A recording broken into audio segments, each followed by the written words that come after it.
wabarakatuh. Alhamdulillah, alhamdulillahi nahmaduhu wa nasta'inu wa nastaghfiruh wa na'udzu bika min syururi anfusina wa sayyiati a'malina. May yahdihillahu fala mudilla lahu wa may yudlil fala hadiya. Asyhadu an la ilaha illallah wa asyhadu anna Muhammadan abduhu wa rasuluh. Allahumma salli ala Sayyidina Muhammad wa ala alihi wa sahbihi wa man tabi'ahum bi ihsan ila yaumiddin, amma ba'd. Rabbi shrah li sadri wa yassir li amri wa hlul 'uqdatam min lisani yafqahu qawli. Qala subhanaka la 'ilma lana illa ma 'allamtana innaka antal 'alimul hakim. Wa la hawla wa la quwwata illa billahil 'aliyyil 'azim. Rabbi yassir wa la tu'assir bitamim ila biqair. Allahumma faqqihna fid din wa 'allimna ta'wil ya rabbal alamin. Yang dihormati lagi dimuliakan Al-Fadhil Mursyid, Tuan Imam, Tuan Ahli Jawatan Kuasa, Al-Fadhil Ustaz-Ustaz, Ustazah-Ustazah Muslimin Muslimat rahimakumullah. Alhamdulillah summa alhamdulillah, syukur kita kehadirat Allah Subhanahu Wa Taala dengan limpah kurnia yang tidak terhingganya. Allah pertemukan kita pagi ini setelah mana kita selesai solat subuh berjamaah. Kemudian kita diberi kekuatan untuk berada dan bertemu dalam satu halakah yang namanya halakah ilmu. Moga-moga perkongsian ilmu pada pagi ini dapat dijadikan iktibar. Sebab apa pagi ini tuan-tuan adalah pagi 10 Muharram, yakni hari Ashura.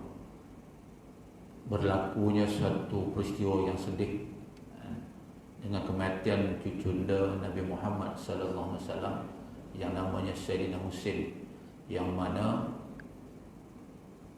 badan dan kepalanya dipisahkan, kepala tanam dia lain dan jasadnya tanam dia lain. Mana kata peristiwa yang berlaku itu rentetan daripada pembunuhan khalifah yang ketiga, yakni Osman, Sayyidina Osman ibn Affan. Lamanya peristiwa itu berlarutan, kan, sehingga sampai cucunda Nabi Muhammad sallallahu alaihi wasallam. Peristiwanya berlaku bila mana pembunuhan yang berlaku ke atas Sayyidina Osman ibn Affan yang telah dilakukan oleh salah seorang daripada juak-juak dia yang namanya perancangan Abdullah bin Salam. Sebab apa dibunuh? Kononnya Abdullah bin Salam dengan kuncu-kuncu dia tak puas hati dengan pelantikan Sayyidina Osman ibn Affan menjadi khalifah yang ketiga. Kita tengok tuan-tuan rentetan daripada peristiwa itu ketika mana Nabi berhijrah daripada Mekah ke Madinah. Ketika itu umur Nabi 53 tahun. Jadi kenapa Nabi sampai ke Madinah ketika itu bukanlah bulan Muharram, tetapi diambil oleh Sayyidina Umar, dijadikan tahun baru hijrah itu bermula daripada tahun Muharram. Nabi berada di Mekah, di Madinah selama 13 tahun. Nabi wafat di tahun yang ke-11, yakni 12 Rabiul Awal. Kemudiannya tampuk khalifah disandang pula oleh Sayyidina Abu Bakar. Sayyidina Abu Bakar wafat ketika 13 Hijrah, tahun ke-13 Hijrah. Mana 3 tahun selepas ataupun 2 tahun selepas Nabi wafat. At the age of 63 juga Sayyidina Abu Bakar. Kemudiannya Sayyidina Umar pula memerintah menjadi Amirul Mukminin. Sayyidina Umar wafat di tahun ke-23 Hijrah, yakni 26 Zulhijjah. Kemudiannya lantiklah Sayyidina Osman ibn Affan menjadi Amirul Mukminin selama 11 tahun lebih lah. Wafat ketika mana? Tahun ke-36 Hijrah pada 18 Zulhijjah. Kemudian Sayyidina Ali diangkat menjadi Amirul Mukminin. Sayyidina Ali juga tumpas, dibunuh di tahun 40 Hijrah. Berlakunya tuan-tuan ketika mana Sayyidina Osman Ibn Affan dilantik menjadi Amirul Mukminin, ketika itu orang-orang di Madinah itu bukanlah tak ada yang cerdik, kan? Tidak ada siapa yang berkelayakan untuk memenuhi baris ataupun jemaah-jemaah exco ketika itu. Maka Sayyidina Osman melantik daripada kaum-kaum ahli kerabatnya lah, untuk menjawat jawatan tersebut. Maka Abdullah bin Salam ini dia telah meracuni puak dia, mengatakan Sayyidina Osman ini mengamalkan nepotisme dan kronisme. Kenapa? Mengambil adik-beradik dia, waris-waris dia duduk dalam kabinetnya, kan? Walhal Sayyidina Osman ni ambil tu disebabkan di atas kelayakan, bukan sebab-sebab bukan sebab dia kroni dah. Mereka tidak dibayar pun.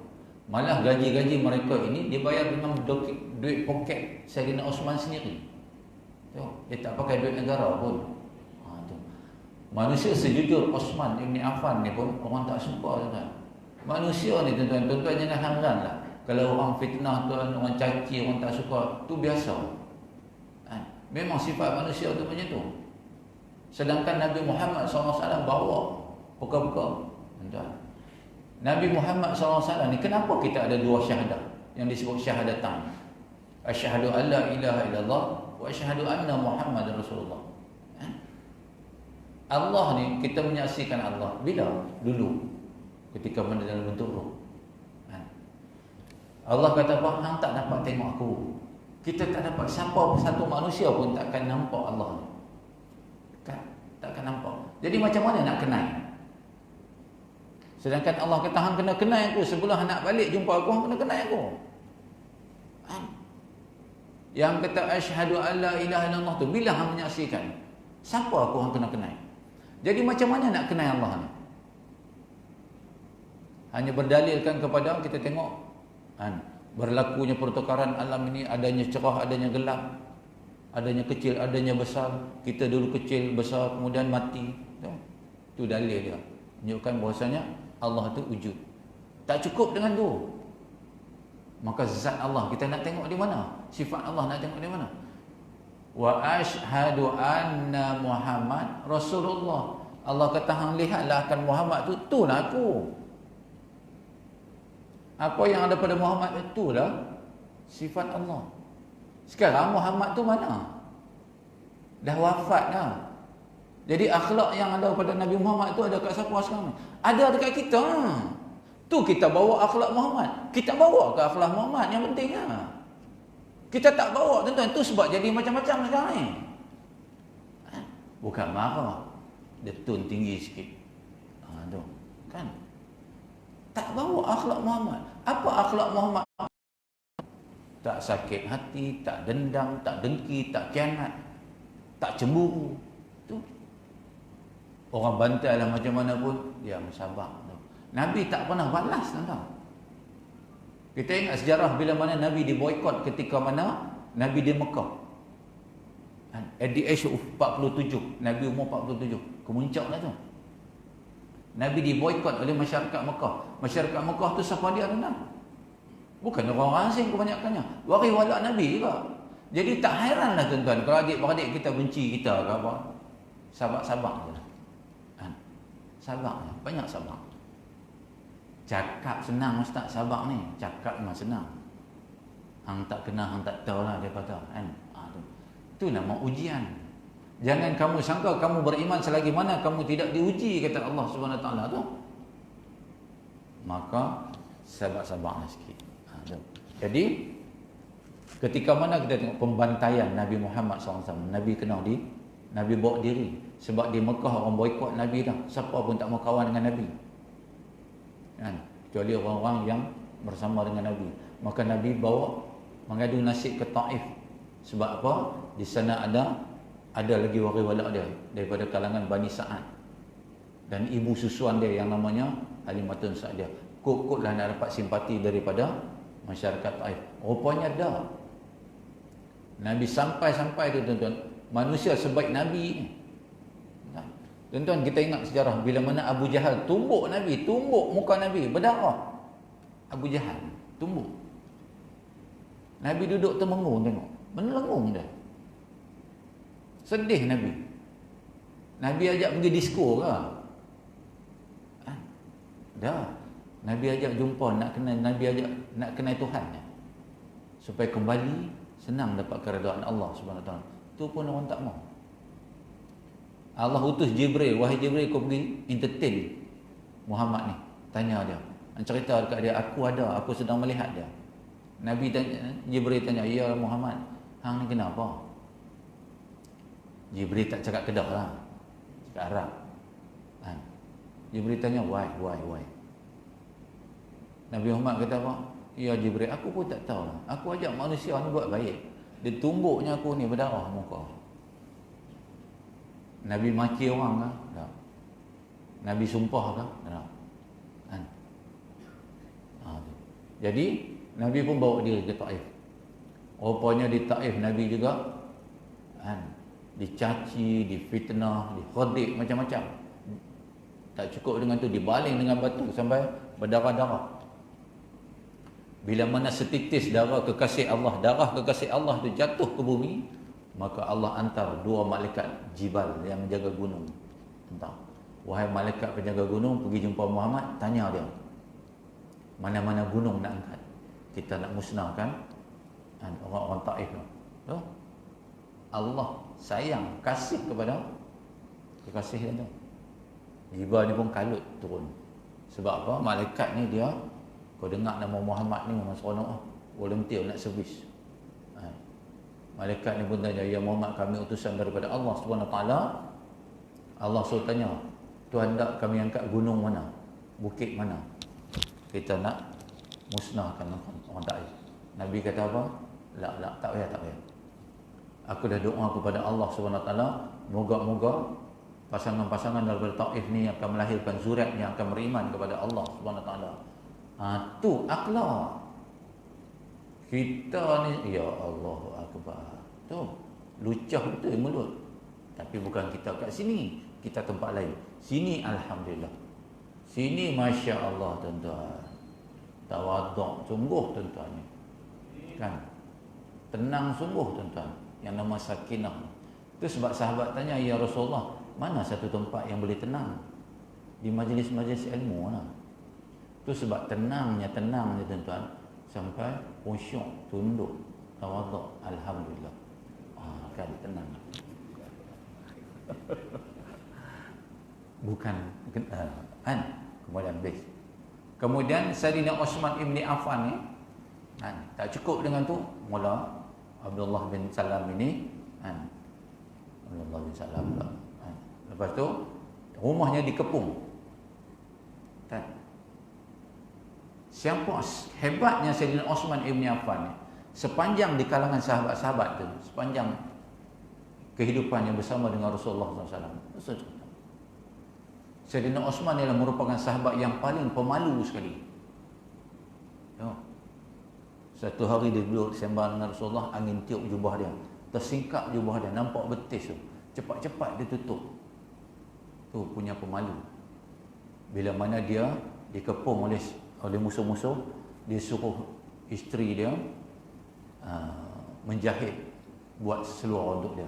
Isteri dia tanya, wahai abang, selama ni tak pernah pakai seluar pun, akhirnya nak pakai seluar macam apa? Dia takut nanti bila ada pergelutan ketika orang nak bunuh aku, nanti tersingkap orang aku, nampak tak? Oh, itu dia orang. Kita dah pakai semen terang tu, seronok tu. Tu tunjuk badan cantik tu, bodybuilder tunjuk, pakai spender lah. Kecil je macam spender tu pun. Tu tengok tengah. Yalah juga takkan bodybuilder pakai jubah, nak nampak apa kan? Tapi lah tak ada kot. Jarang dah. Kan? Sehinggalah terbunuh. Puak-puak penjahat ni, puak-puak ni naik ni ikut loteng rumah Sayyidina Uthman ibn Affan tu, punya nak bunuh besar. Maka terbunuhlah Sayyidina Uthman. Wafatlah dia ketika tahun ke-36 Hijrah. Maka bermulalah peperangan pula tu, peperangan yang nama apa? peperangan Jamal ni, peperangan Siffin. Peperangan Jamal ni berlaku di antara Siti Aisyah dengan Sayyidina Ali. Bila mana wafat Sayyidina Osman, Sayyidina Ali diangkat menjadi Amirul Mukminin yang keempat, menggantikan. Sedangkan ketika itu Muawiyah, Sayyidina Muawiyah, tuan-tuan, kita tak boleh kata sahabat ni jahat. Walaupun di akhir nanti kita tengok Muawiyah yang terlibat dengan Yazid yang terlibat anak dia. Lepas tu kan. Lepas tu Muawiyah tak puas hati. Dia tak bagi Sayyidina Ali ni menduduki jawatan tu dulu. Sabar-sabar, dia kata jangan dulu. Kita cari pembunuh untuk kita qisas. Sayyidina Muawiyah ni adalah Qutbul Wahyu kepada Nabi. Penulis wahyu, tuan-tuan. Sahabat Rasulullah. 80 hadis dia riwayat. Kita nak kata apa dia? Itu sebab Nabi kata apa? Kamu jangan peleceh sahabat-sahabat aku. Apa yang sahabat-sahabat aku buat untuk Islam ni, kita pun tak mampu nak lawan. Andai kata kamu menginfak harta kamu segunung untuk gunung Uhud tu, emas, sahabat aku baru tak sama level pahala. Jadi kita nak kata apa? Muawiyah bin Sufyan ketika itu, dia adalah gubernur di Syam. Dia suruh Sayyidina Ali, dia kata, wahai Ali, kau jangan naik lagi. Dia kata, kita cari dulu pembunuh. Yang Siti Aisyah ketika itu ada di Mekah dengan pengikut-pengikut dia buat umrah. Bila dia dengar kata Sayyidina Osman Ibn Affan telah dibunuh, kemudian dia hantar satu wakil jumpa Sayyidina Ali. Sayyidina Ali pun hantar satu wakil, bertemulah mereka di Kufah, Basrah, bincang tanya macam mana. Jadi ketika bertemunya Sayyidina Siti Aisyah dengan Sayyidina Ali punya orang ni, maka Abdullah bin Sabah ni dah jadi gabra lah. Takut perancangan dia diketahui, maka dia hantar pula satu surat bahawasanya Sayyidina Ali akan attack Aisyah, orang Aisyah, Siti Aisyah pun akan attack. Bangkit-bangkit pagi, belah Sayyidina Ali pun mati seorang, belah Siti Aisyah pun mati seorang. Jadi Siti Aisyah kata, Sayyidina Ali ni main kasar. Sayyidina Ali pula kata, Siti Aisyah ni janji macam mana? Dah bunuh orang. Walhal Siti Aisyah ni siapa? Mak mentua tiri. Mak mentua Sayyidina ni apa? Sayyidina Ali. Kemudiannya Siti Aisyah kata, cari dulu pembunuh dan kita qisas. Jangan naik tata ni. Sayyidina Muawiyah pun sebab apa? Dia suruh cari pembunuh Sayyidina Osman. Sebab dia dengan Sayyidina Osman adalah kena-kena sikit, berbau bacang, berbau kewining ke apa kan. Tetapi di sebaliknya Sayyidina Ali naik jadi takhta. Kemudian ketika mana Sayyidina Ali pun dengan Sayyidina Osman, Sayyidina Muawiyah bertemu, bermuzakarah. Ni macam mana nak buat ni. Jadi dalam satu mesyuarat, Sayyidina Ali terpaksa melepaskan jawatan tu. Sebab apa? Nak bagi natural. Maka masing-masing Sayyidina Muawiyah dan Sayyidina Ali hantar wakil untuk berbincang macam mana nak buat, how to go about. Jadi berlakulah bincang. Jadi dalam mesyuarat itu mengatakan, okey, Sayyidina Ali dengan sukacita dan sukarelanya letak jawatan. Kan? Sayyidina Muawiyah pun letak jawatan jadi gubernur. Sama-sama tak letak. Rupa-rupanya Sayyidina Ali, wakil dia kata, okey, Sayyidina Ali letak jawatan. Sayyidina Muawiyah tak letak jawatan. Lagi kacau jadi. Kita nak kata Sayyidina Muawiyah ni apa, mungkin janji ke? It's not our level lah.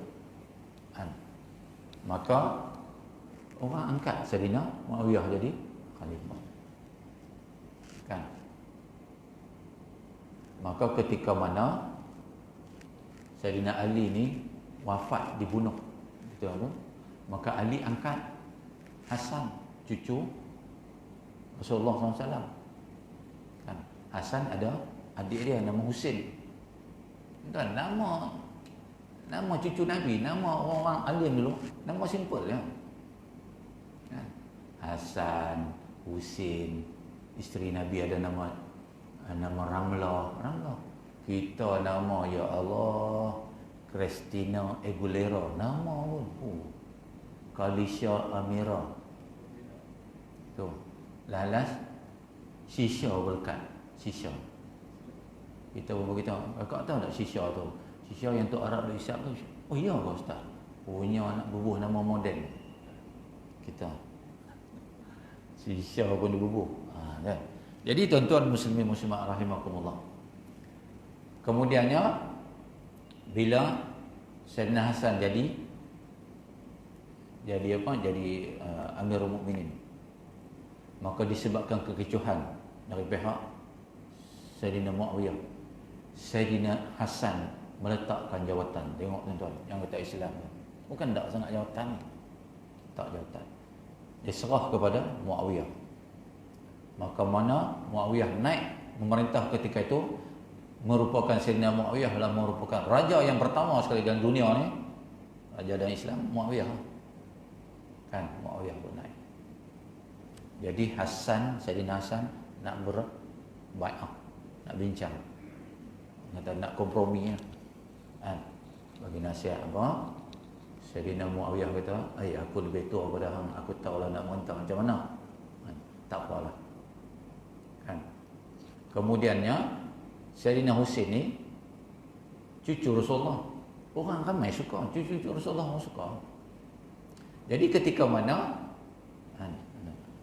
tadi yang bersama dengan Siti Aisyah tu berlaku peperangan sikit tu. Sebab masing-masing dah termakan fitnah. Perang Jamal nama dia. Perang Jamal. Di antara Muawiyah dengan Sayyidina Ali, perang Siffin. Perang juga kan.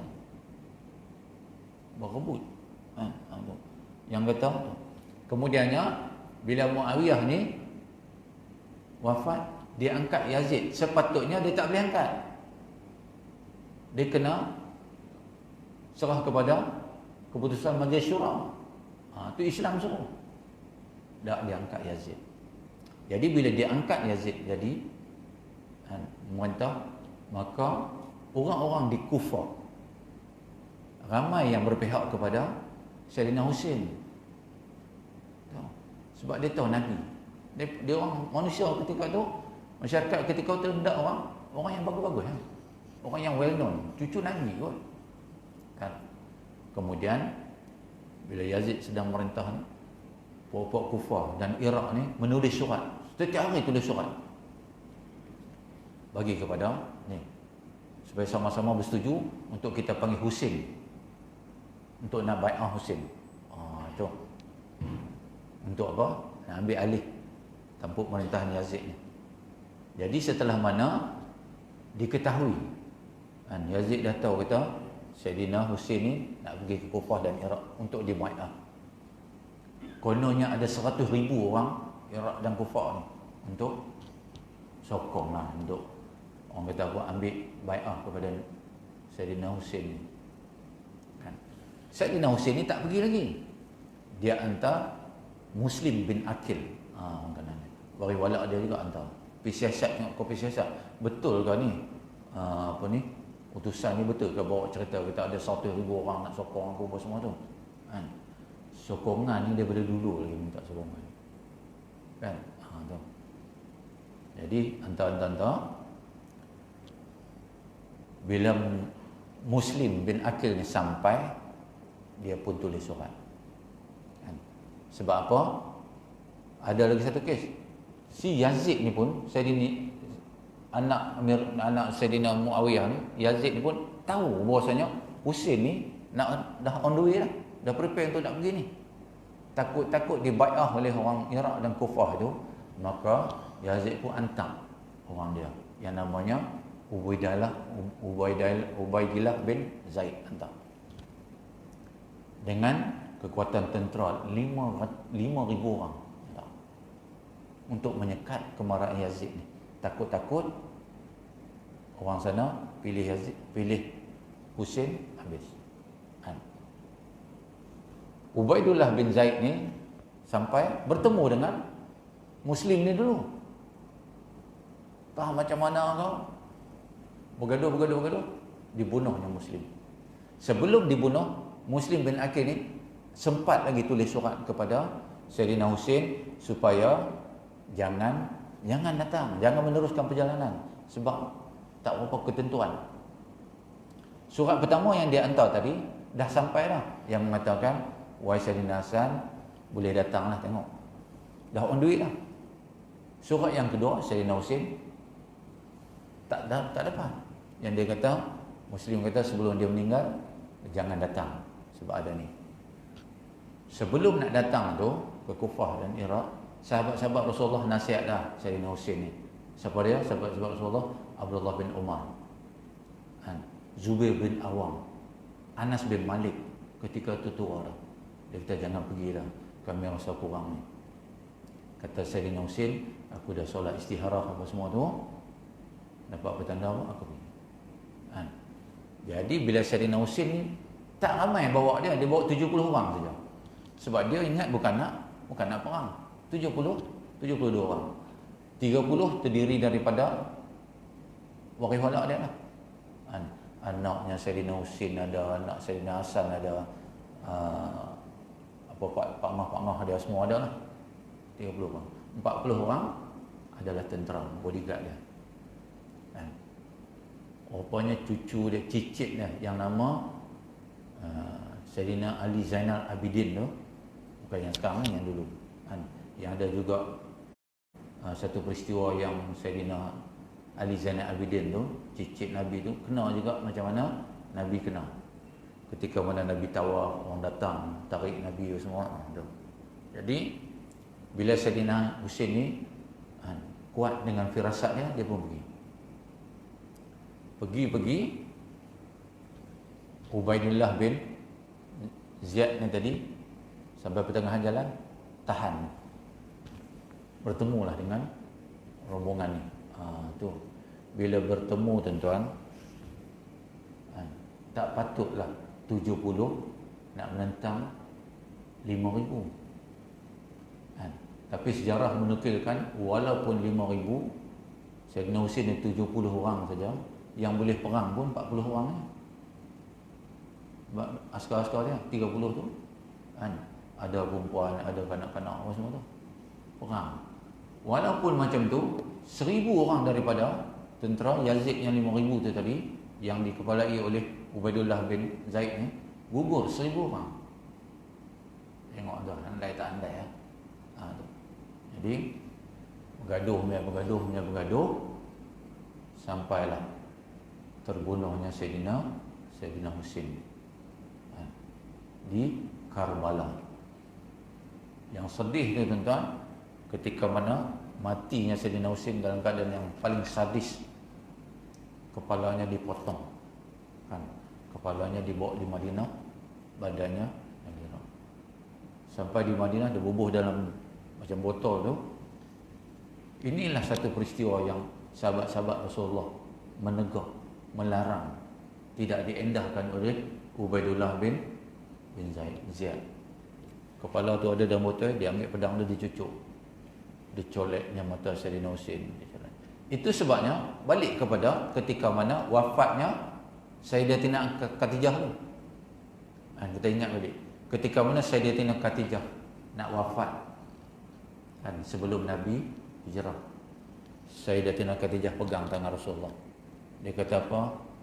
Ya Rasulullah, aku tak lama lagi nak mati ni. Kalau andai kata aku dah tiada, kata Siti Khadijah, Sayyidatina Khadijah, Tuhan akan menghadapi satu masalah yang getir untuk meneruskan perjuangan Islam. Sebab apa? Modal dah tak ada. Duit Siti Khadijah habis. Siti Khadijah ni orang kaya. Kita ingat lagi Siti Khadijah ketika mana sebelum dia kahwin dengan Nabi Muhammad SAW, dia dah kahwin 2 kali dah. Suami pertama dia seorang hartawan, jutawan, meninggal, tinggal ke harta. Suami kedua dia seorang hartawan, jutawan juga, tinggal lagi harta dia. Siti Khadijah ni dikenali juga seorang wanita yang cantik. Itu sebab kenapa Abu Jahal dan Abu Lahab ni marah sangat dekat Rasulullah ni. Sebab ketika mana Siti Khatijah ni jadi janda, Abu Lahab dengan Abu Jahal ni try juga nak masuk Minang. Contoh orang lelaki biasa kan, tengok cantik, terus kata siapa yang cakap ni sama. Lepas tu Siti Khatijah ni tolak. Bila tang Muhammad ni, Siti Khatijah melamar sendiri. Itu Islam, tuan-tuan. Boleh perempuan melawat laki-laki. Tapi masyarakat Melayu kata apa? Apa ni pergi cari timba apa? Kan? Masyarakat Melayu ni dia kan, beradat sangat. Beradat tak kena tempat. Islam boleh. Siti Khatijah meminang Rasulullah. Sebab apa Siti Khatijah suka sangat Rasulullah? Bukan sebab amanah. Amanah ketika itu bukan parti amanah. Kan? Amanah nak kata Rasulullah Al-Amin ketika itu. Banyak lagi muda-muda yang amanah. Kan? Tetapi disebabkan Rasulullah ni walaupun dia kerja dengan dia menjadi asisten kepada Siti Khatijah, disebabkan dia menyangka dia untung orangnya kan. Kemudian Rasulullah bukan saja dibayar gaji, dibayar bonus. Siti Khatijah ni dia pandai. Bila dia suka kat Nabi Muhammad SAW, dia hantar seorang asisten dia pergi tengok pergerakan Nabi Muhammad ni kan? Bukan mengintip apa dah. Tengok apa yang Nabi Muhammad buat. Jadi dia pun cerita, ketika mana Nabi dapat gaji, dapat bonus apa semua, Nabi ni tak balik rumah. Dia akan pergi menyantuni anak-anak yatim, janda-janda. Tu kita pun kena macam tu je. Dapat gaji, pergi menyantuni janda-janda tu. Kalau berani lah. Nampaknya tak berani lah. Tak payah. Balik rumah tu lah. Tu. Bini tunggu mencekak pinggang. Tapi bukan isteri kat sini. Isteri tempat lain juga. Jadi Siti Khatijah ni dia dapat tahu, bagus. Kalau dah masyarakat pun dia menyantuni, akhlaknya dengan masyarakat pun baik. Apatah lagi kalau dia berkeluarga. Sebab tu yang Siti Khatijah Minang ni. Masuk Minang. Kahwin dah. Beza dia umur apa? Beza umur 15 tahun dengan Siti Khatijah. Ketika di age of Siti Khatijah ketika tu 40 tahun. Ceritanya Siti Khatijah ni ketika mana kan Siti Khatijah ni dah kahwin 2 kali. Dan momen dia kahwin dengan Nabi Muhammad SAW, Allah kembalikan balik darah dia tu. Tu. Dah. Kan? Okey, habis. Ketika mana Siti Khatijah ni jatuh sakit. At the age of 50, Siti Khatijah dah mula jatuh sakit. 47 sakit sampai bawa mati. Sebab apa? Nabi tak boleh nak buat macam mana dah. Nak beli ubat pun orang tak maju apa semua tu. Akhir hayat sekali Siti Khatijah sempat lagi pegang tangan Rasulullah. Dia kata apa? Ya Rasulullah, saya tahu ketika mana saya tak ada, nanti Tuhan nak berjuang susah. Jadi andai kata tulang-tulang saya ni berharga untuk dijual, Tuhan galilah kubur saya, ambil tulang-tulang jual untuk berjuang dalam Islam. Tu Nabi menangis kan? Orang Perak kita teroyak Nabi. Tu Nabi nangis, pilu dan sedih pengorbanan Siti Khatijah sampai macam tu. Maka Allah mengutuskan Jibril, wahai Jibril, kau cerita dekat Nabi Muhammad ni, sampaikan salam aku kepada Siti Khatijah. Allah kata apa? Allah sampaikan salam kepada Siti Khatijah. Tuan-tuan, Allah kirim salammu. Kita baru ketua lorong kirim salam, kita dah gelabah. Ketua lorong baru kirim salam. Syekh, tadi jumpa ketua lorong kita, dia kirim salam kat kita. Ya, tu kita. Ni Allah kirim salammu. Kemudian syurga sedang menanti, kata Allah. Oh, Masya Allah. Dan wafatlah Siti Khatijah. Maka Allah mengutuskan berapa helai kain kafan? 5. 1 untuk Siti Khatijah, kain kafan daripada syurga. Rasulullah, Siti Fatimah, Sayyidina Ali, Sayyidina Hasan. Mana Sayyidina Husin? Tak ada. Sayyidina Husin tak ada kain kafan. Jasad dan kepalanya berpisah. Kepalanya dia lain, jasadnya dia lain. Oh, tu tuan. Kebetulan tak? Dah. Tu sebab surah Al-An'am yang kata Allah kata apa? Not even a single leaf. Orang putih kata lah. Tidak ada satu helai daun pun yang gugur. Allah tak tahu. Allah yang letak tempat-tempat mana nak jatuh. Mana kata dalam Islam ni tak ada kebetulan lah. Semua ada perancangan Allah SWT. Macam sama lah macam kita hidup ni. Kita tuan-tuan, kita punya orang kata apa? Itinerary. Dia kata apa? Itinerary kan kehidupan kita. Biodata kita, biografi kita. Daripada the day one kita hidup, daripada hari pertama kita hidup sampailah katalah kita umur 60 mati kan. Tu ada setiap second tu. Hari ni kita buat apa? Tidak ada kata istilah kebetulan tak ada. Kebetulan kita jumpa kat sini. Dah. Set dah. Memang telah di-set. Kan? Contoh satu. Ada seorang muslimat ni lah. Adik dia tuan-tuan. Tak berapa tengok TV sangat. Adik dia ni belah kucing. Kucing dia jantan sekok ah. Jantan tu sekok. Allahu akbar. Kan? Jantan ni kerja dia apa? Mengandungkan ni kan, kucing lainnya. Sampai jiran-jiran pun marah. Dia kasihkan kucing tu, kasih. Kan? Bukan kasih makan tak. Dia potong telur marah. Tu. Apa hukum dalam Islam? Haram.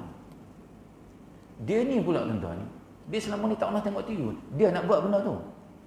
Kan? Dia dah buat dah. Dia satu hari, tak tahu dia macam mana, dia getar tangan, dia tekan remote. Keluarlah program, tanyalah ustaz. Ada pula orang tanya bab tu. Kan? Ustaz, apa hukumnya kalau dikasih kan? Ustaz tu kata haram. Berubah muka dia. Dia dah buat dah benda tu. Tuan-tuan. Cara Allah sampaikan ilmu tuan.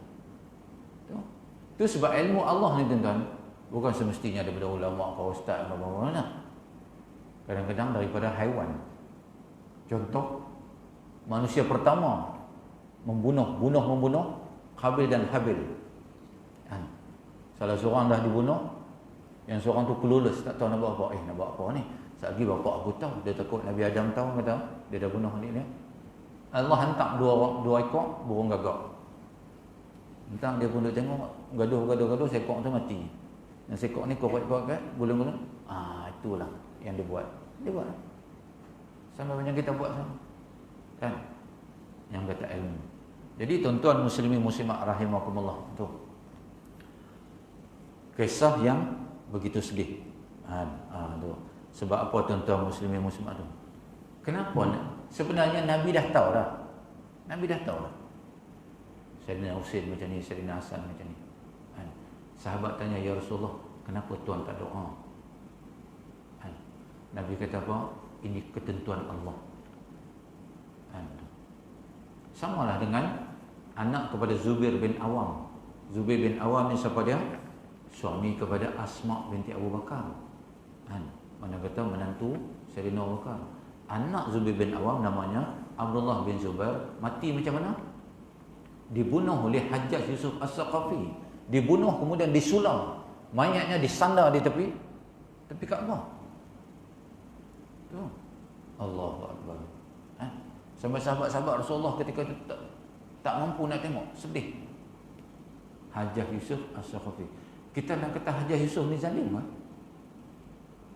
Tuan-tuan, titik-titik Al-Quran ni, ayat-ayat Al-Quran ni, Hajjaj Yusuf As-Saqafi lah gugur. Itu sebabnya manusia ni jahat-jahat macam mana pun, tengok baik dia sikit. Tak kalah tak ada baik langsung. Katalah kita kan, Allah dia tu jahat sungguh ya Allah. Takkan dia tak pernah buat baik kot. Berprasangka baiklah. Itu yang Nabi ajak kita. Jadilah orang yang baik. Kan? Jadi kuliah subuh tak boleh lama-lama. SOP kita tak boleh lama-lama. Cerahannya berhenti. Sebab sekarang disambung sampai Disember tuan-tuan. Allahu Akbar. Tu. Jadi sama-sama lah kita ambil perhatian bahasanya ikutlah SOP. Kata bawa tutup mulut. Allah nak ajak orang tuan. Dulu orang perempuan tak mau nak tutup ni. Lah bukan kata perempuan, nak lelaki pun kena ambil kau. Allah kata orang perempuan tutup. Kalau dulu orang perempuan tu tak kena ni. Sebab orang perempuan tak mau tutup, dengan lelaki sekali ambil, apa tutup semua. Kan? Wallahu alam. Ada apa-apa nak tanya? Memang tuan-tuan takkan tanya. Tuan-tuan dah faham. Ya, ya. Dan tetap daripada pembunuhan Husain tadi. Ya, ya. Jadi dia peristiwa Karbala. Ya, ya. Tapi Syiah ni terlalu maksud dengan peristiwa itu lah. Ya. Kaum Syiah terlalu maksud dengan peristiwa Karbala. Karbala ni mereka Ali memang tu. Jadi pembunuhan ni mereka menyalahkan memperingati. Pukul-pukul badan lah tu. Itu sebabnya salah. Terlalu ekstrim sampai pukul-pukul badan. Masa menyesal lah orang kenapa punya tu kan. Jadi kalau orang bukan Islam tengok Islam macam ni. Kan. Okey. Okey. Kita sudahi dengan tasbih kafarah dan surah subhanallah wa bihamdika asyhadu an la ilaha illa anta astaghfiruka wa atubu ilaik. Bismillahirrahmanirrahim. Wa rasulina sallallahu alaihi wasallam allazina amanu min shalihat wa tawassaw bil haqqi wa tawassaw bis sabr. A'udzu billahi minasyaitonir rajim. Bismillahirrahmanirrahim. Alhamdulillahirabbil alamin. Wal aqibatu lil muttaqin wa la udwana illa 'alal zalimin. Wassalatu wassalamu ala asyrafil anbiya'i wal mursalin wa ala alihi washabbihi ajmain. Allahumma inna nas'aluka 'ilman nafi'an wa rizqan thayyiban wa 'amalan mutaqabbalan. Allahumma arinal haqqal haqqan warzuqna ittiba'ah wa arinal batilan batilan warzuqna ijtinabah. Ya Allah, peliharalah kami daripada wabak penyakit ini, ya Allah. Ya Allah, ya Rahman, bukan saja kami, ya Allah, jemaah-jemaah kami, ahli keluarga kami, ya Allah, jiran-jiran kami. Rabbana atina fid dunya hasanah wa fil akhirati hasanah wa qina adzabannar. Wa sallallahu alaihi wa sallam Muhammad wa ala alihi wa sahbihi wasallam. Alhamdulillahirabbil alamin. Taqabbalallahu minkum.